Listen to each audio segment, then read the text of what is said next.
عصر 21 با فراگیری تحولات و حوادث پرتضاد،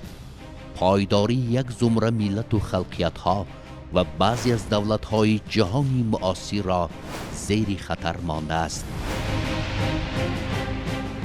چون این وضع زود تغییر یابنده حربی سیاسی ما را هشدار می دهد که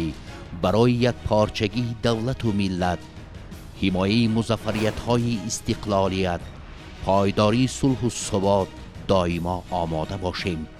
و با خدمت صافدلانه و صادقانه خویش در صف قوه های مسلح تاجیکستان عزیز را از تهدید هر گونه خطر ایمن نگاه داریم.